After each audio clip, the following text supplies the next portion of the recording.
What's up guys? Ngayon magkakabit tayo ng max speed power pipe sa ating Sniper 150. Kakabit. Bago natin maikabit, kailangan natin tanggalin itong engine cover, kung meron man kayong engine cover. So sa pagtatanggal ng engine cover, kailangan natin ng number 4 Allen wrench.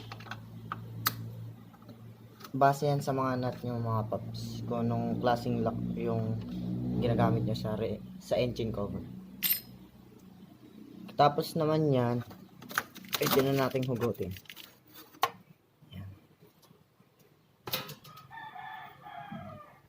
Tapos luwagan yung dalawang 12mm nut dito sa ating engine. Luwagan nyo hanggang sa matanggal nyo mga paps.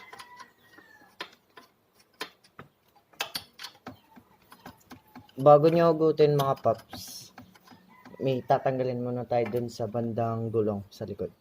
Yung tanggalin yung luwagan yung mga bolt dun sa may bandang engine, kailangan naman natin itong tanggalin yung bolt na to para mahugot na natin yung ating muffler. Kailangan nyo ng number 6 Allen wrench. Base yan sa nut na ginagamit nyo mga paps.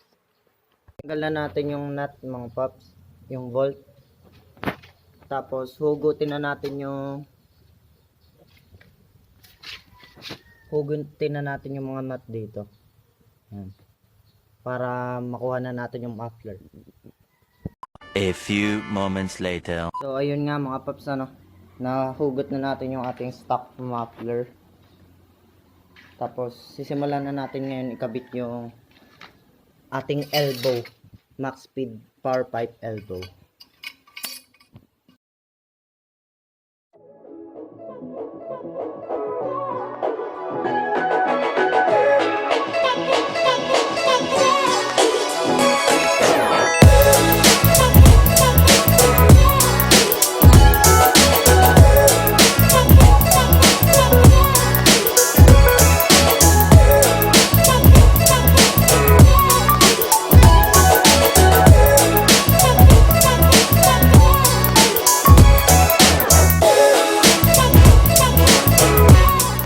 So yun mga paps, nakikabit na natin yung elbow, kakabit na natin yung canister.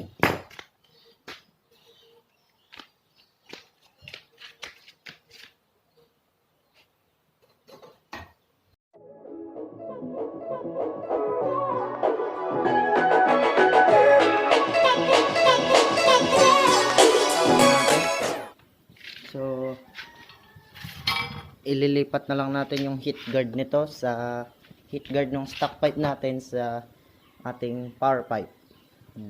Tapos ibabalik na lang natin tong radiator cover and ready na tayo sa sound test.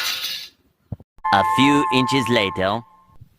So ayun nga mga paps, tapos na natin install yung max speed power pipe para sa ating Sniper 150. Sound check na tayo mga paps.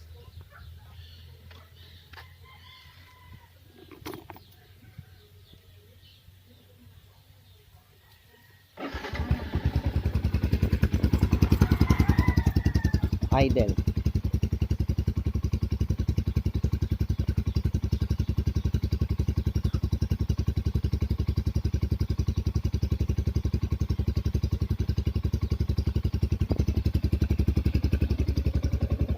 Revolution.